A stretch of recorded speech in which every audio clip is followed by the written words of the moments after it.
Level 1. The Lookout. You are 12 years old. You sit on a rooftop every afternoon. You have a cheap phone and one job. Watch the street below. Call a number if you see a truck that does not belong. The street is quiet most days. You eat crackers and watch pigeons. You think this job is boring. You are wrong. One afternoon the truck appears. It is not supposed to be there. Your hands shake as you dial. You say 4 words. You hang up. 20 minutes later you hear gunfire 2 streets over. You do not move. You do not look. You already know what it means. A man comes to pay you that night. He does not say thank you. He does not need to. The money in your hand says enough. You count it twice. It is more than your mother makes in a week. You do not tell her where it came from. You go back to the rooftop the next day. The pigeons are still there. You are not the same person who fed them yesterday. Level 2. The Mule. You are 15 now. You carry a backpack across town every Friday. The backpack is heavier than it looks. You never open it. A man named Reyes hands it to you each week. He does not smile. He checks his watch instead. You ask him once what is inside. He slaps you. Not hard, just enough. You never ask again. You learn the routes that have no cameras. You learn which checkpoints sleep at 2 a.m. You learn to walk like you have nowhere urgent to be. One Friday, the backpack feels different. Lighter? You open it this time, just a crack. Inside are 3 photographs and 3 names. No drugs at all. You realize the bags were never about product. They were lists. You have been delivering death without knowing it. You zip the bag closed. You deliver it anyway. Your hands do not shake this time. Level 3. The Enforcer. You are 18. You are handed a baseball bat for the first time, not for a game. A shop owner is 2 days late on payment. Reyes points. You understand? You walk into the shop. The owner sees the bat before he sees your face. He starts talking fast. You do not listen. You break his hand on the counter. He screams. The sound does not move you the way you expected. Reyes watches from the doorway. He does not smile. He nods once. That nod feels better than it should. That night you cannot sleep. You replay the sound of the bone. By the 3rd night you sleep just fine. You realize something has shifted inside you quietly without asking permission. Level 4. The First Kill. You are 20. You are handed a gun and a photograph for the first time. The man in the photo is laughing in a kitchen window. You drive 2 hours to find that kitchen. You wait outside until the lights go on. You watch him pour coffee completely unaware. You walk in through the back door. He turns. He sees you for half a second. That half second is the last thing he ever sees. You walk out the same door you came in. Your hands are steady, steadier than you want them to be. You expect to feel like a monster. You do not. You feel like nothing at all. The nothing scares you more than the gun ever did. You drive home in silence. You do not turn on the radio. You do not need to drown anything out.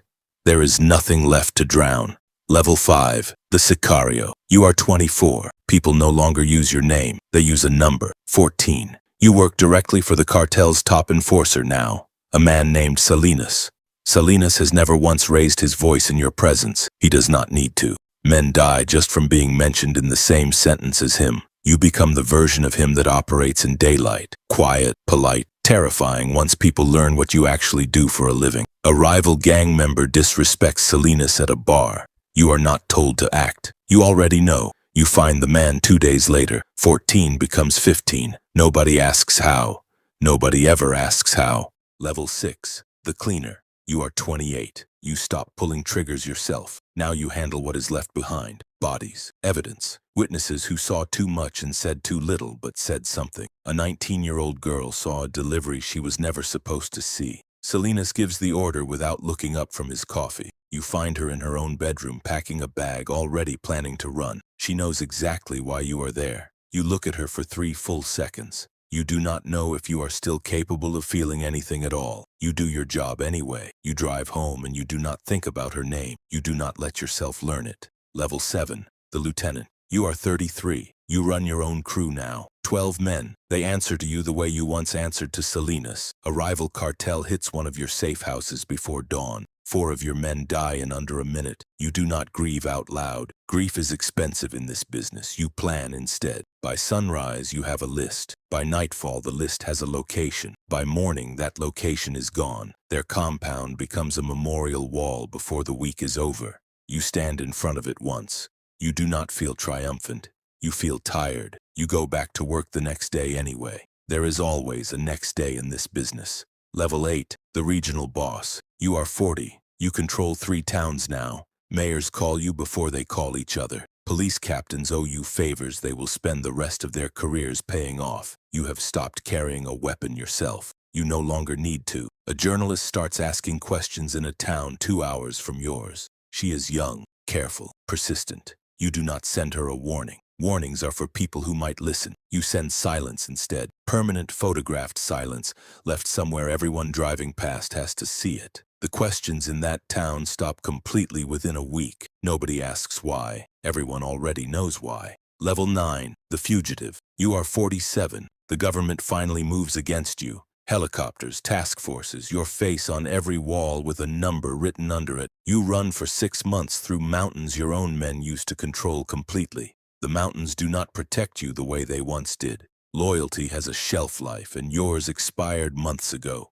You are caught finally not by soldiers in tactical gear. You are caught by a 16-year-old lookout sitting on a rooftop. He is doing exactly what you once did at his age, watching the street, waiting for a truck that does not belong. He makes one phone call. 4 words, just like you once said.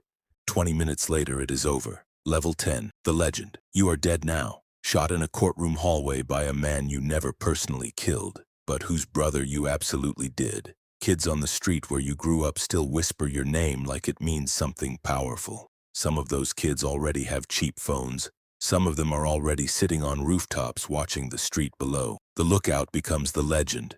The legend becomes the reason the next lookout picks up a phone for the first time. The truck appears. The kid dials. The cycle somehow never actually ends.